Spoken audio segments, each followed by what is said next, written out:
Всем буэнос, всем привет! Привет! Мы находимся в Грузии, в Батуми. Мы вернулись в Батуми. И мы теперь в Грузии.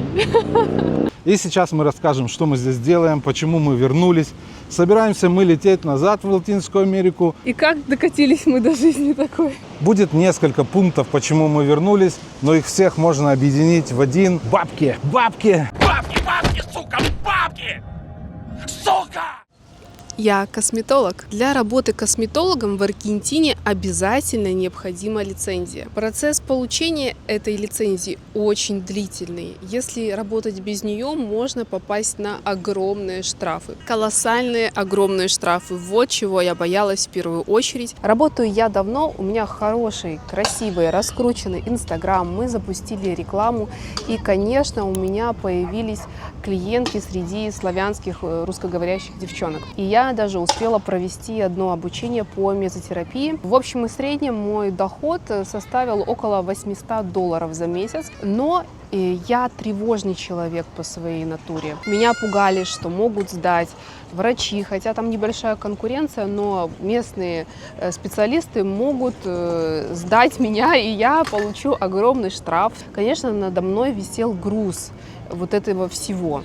И я понимала, что в Грузии я могу работать спокойно, зарабатывать гораздо больше, вкладывать меньше усилий, а здесь я постоянно как будто бы под дулом пистолета. Ну а что с работой у меня? Заработок у меня из Грузии. Работаю я тоже сам на себя. Делегировал эту историю насколько мог, но все равно остался, получается, на телефоне. Это никому не отдашь. Разница часовых поясов Грузии и Аргентины такая, что каждую ночь, получается, с часу ночи мне начинали примерно долбить в телефон. И мне надо было отвечать на звонки, переписываться. Если бы это было так раз в неделю, то было бы неплохо. Или, как говорят, так перенеси работу. Как я ее перенесу, если я не ответил, то я потерял свои же деньги. Это не работа на кого-то. И так получается каждую ночь я сталкиваюсь с конкретным недосыпом. Вот это систематическое недосыпание.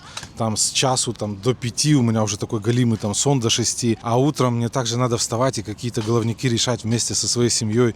Ехать с Катей, искать кабинет, чем-то заниматься, какими-то другими делами. Ну, в общем, быть в семье. Я тоже понимал, что это так не может продолжаться, с этим надо что-то делать. Но что я так и не придумал. За меня придумала Катя. Она сказала, бери билеты и давай возвращаться в Грузию на какое-то время. Также я провожу консультации онлайн и зарабатываю онлайн. Но я никогда активно не раскручивала эту сферу своей работы, и онлайн-дохода мне полноценно не хватало. Каждый день мне писали девчонки из Грузии. Это ежедневно 5-10 человек, которые пишут, спрашивают, где я, у кого им сделать процедуру. И, в общем, это все висело надо мной и не давало мне спокойно жить. Я все время переживала за те возможности, которые я упустила. Переживала за то, что не раскручивала онлайн. Но сейчас я была в таком стрессе, что я не могла сделать это экстренно. И переживала за то, что вот так вот сквозь пальцы каждый день просто уходят мои деньги. А я-то вкладывала усилия. Это тоже было не с нуля. Мы же тоже это сначала раскрутили.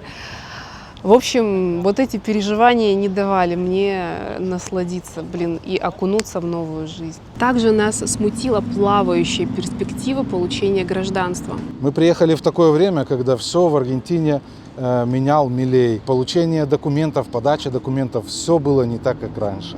Например, для белорусов в некоторых случаях нужно было повторно взять справку о несудимости. Чтобы ее взять, нужно было поехать в Беларусь. Тогда, получается, ты прерываешь пребывание в Аргентине. Это какой-то замкнутый круг. Изменились государственные органы, которые принимали документы. В общем, все стало по-другому. Многие вещи стали происходить абсолютно по другому алгоритму. И алгоритм этот еще не изучен, и вот только там первопроходцы там что-то делают. Мы встречали много людей, которые живут там давно, но так и не получили гражданство. Некоторые родили там, прожили 4 года и уже улетают оттуда, потому что нет возможности больше там, допустим, работать. И улетают также без гражданства. Да, у нас была цель там остаться, жить, но на сегодняшний день, вы понимаете, когда у нас здесь перспектива в Грузии прямо сейчас вернуться и прямо сейчас зарабатывать деньги, или с такой плавающей перспективой вспахивать землю заново в Аргентине, В общем, мы взвешивали. Если я еще был настроен более-менее, то Катя... Все, мне снесло крышу. Я плакала, я тревожилась, я боялась за завтрашний день, честно. Также мы допустили некоторые ошибки. И первая ошибка – это была уехать за город. На самом деле нам надо было оставаться прям в центре событий, чтобы было недалеко ездить, так как тачки у нас нету. И машины там стоят каких-то космических денег. Я все выбирал регалет, но даже если бы мы взяли такой регалет себе поджопник, у нас бы в принципе не осталось денег, не знаю, на обратные билеты. Мы всрали нормально где-то двадцатку мы всунули в Аргентине, кажется, как так быстро. Ну что сказать, если на одни билеты мы потратили около 10 тысяч. Без машины нам было нереально. Каждый поход в магазин из этого дома, это было что-то крышесносное. Я даже уже смотрел просто какой-то скутер, чтобы мы могли в магазин мотаться. Возвращаться, конечно, не хотелось, ведь у нас был план там остаться, интегрироваться, работать там. Но получилось так, что нам надо было взвешивать вот прямо сейчас, ведь Латинская Америка никуда от нас не убежит, потому что деньги, к сожалению, на сегодняшний день имеют большое значение. Ну а что же у нас здесь, в Батуми? Я быстро еще в Аргентине сняла кабинет, буквально в пару шагах от дома. Сейчас в Грузии изменились правила. Сначала необходимо получить разрешение на работу и трудовой ВНЖ. Это правило для иностранцев. Я получила разрешение на работу, я получила ВНЖ на год. Но я думаю, что это последний год. Таких подарунков больше не будет для иностранцев, потому что здесь с каждым годом все ужесточается и не так легко начать работу для иностранцев. Поэтому я думаю, что я залетела в этот последний вагон, выжму еще все, что с него возможно. Ко мне вернулись мои клиентки, я встретила новых клиентов. В общем, по работе перфекто. Ну, а я, получается, оставил без работы своего делегированного работника, который у меня был. Опять все забрал себе и работаю тихонечко свою работу. Планируем ли мы возвращаться в Латинскую Америку? Да, и это произойдет очень скоро, потому что я разрешение на работу не получил и не получал. Поэтому в этот раз мы решили сделать немножко по-другому. Полечу я один, все пробью для семьи. Все подготовлю там, и если там будет резон, все туда прилетают, либо я возвращаюсь. Но все-таки я надеюсь на первое, что все ко мне прилетают. Когда это будет? Ну, примерно это будет сентябрь-октябрь.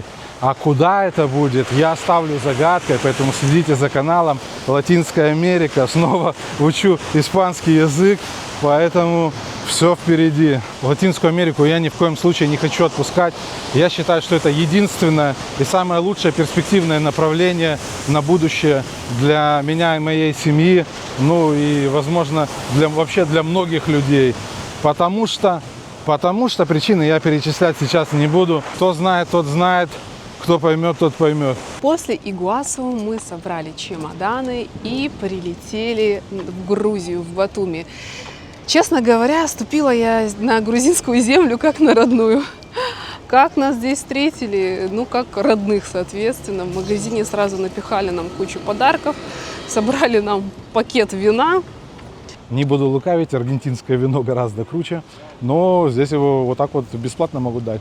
Хоть Катя вообще, кстати, не пьет алкоголь, ну а я самый мизер, но это все равно приятно, ведь не так важен подарок, как внимание. Я бы сказала так, не дорог подарок, как дорого внимание. И оценивать, сколько бы я готова была подарок, это как бы с учетом того, что если я хочу делать подарок, как бы я повторяюсь, да, я бы сделала его таким, чтобы было человеку приятно. А если человек оценивает, насколько дорог подарок, а не мое внимание, то тогда это не человек не должен понимать подарок расценивать, то есть как внимание, которое там вот дороже моего какого-то дружеского отношения. Живем мы здесь прямо на берегу Черного моря. Сейчас сезон, сейчас много туристов. Как местные, мы уже практически не купаемся в море. Я вот только с детьми пару раз окунался, а Катя, мне кажется, и в прошлом году уже не купалась. Мы благополучно это делаем в бассейне, в спа, ходим в спортзальчик рядом с домом. Вернулись, в общем, в свою комфортную жизнь, к которой мы привыкли. И вроде вернулись сюда как к себе домой, но это все равно не наш дом. И в Беларуси уже давно не наш дом. Если уж выбирать между Беларусью и Грузией, то здесь наш дом ближе, но это все равно не наш дом. Ну вот, посчитайте, сколько я раз сказал слово «дом». Короче, Грузия домом для нас стать и не может. Мы никогда здесь не легализуемся, нету вообще таких вариантов. А уже 40 лет на носу, и очень хочется уже вот просто застолбиться где-то, хотя бы где могут лежать наши вещи, а мы можем пробовать что-то дальше. Но покупку недвижимости здесь мы также не рассматриваем по разным причинам. Ну, в общем, хотим мы в Латинскую Америку, ну, нравится нам Латинская Америка, полюбили мы ее заочно, еще даже когда бы там не были, а когда приехали и побыли, и пожили в Аргентине, так и тем более. Мы любим Аргентину, любим Латинскую Америку. Я хочу, чтобы мои дети росли там, в той культуре. В свободе, в тепле, в красоте. Блин, сколько там ярких красок, ребята, вообще. Я была в шоке, если честно, после парка птиц, что в природе, ну, как говорят, что наш глаз все равно отражает свет, что нет этих цветов, но это так красиво, так ярко, так сочно, просто невероятно, хочется там быть. Мне кажется, настроение лучше, жизнь ярче, энергии больше, когда тебя окружает вот это все красивое. Ну и, соответственно, менталитет, отношение к детям, я имею в виду вот в учебных заведениях, в школах, опять же, отношение к спорту, культура какая спорта. Но понимаете, вот когда лежит вот именно туда, даже стоит вот именно туда и только туда. Поэтому планчик нарисован, ошибки учтены. Сентябрь, октябрь, будем действовать. В следующем видео мы расскажем более подробно здесь о нашей жизни в Батуми, что мы делаем, как живем. Без малого мы живем здесь 5-й год, если не брать отрезок аргентинский. Благодарю, что досмотрел это видео до конца. Обязательно поставь лайк и подпишись, если не был подписан. Hasta luego! Всем пока! Сегодня солнце зашло за тучи, сегодня волны бьют так больно. Я видел, как умирает надежда Ямайки, и моя душа плачет.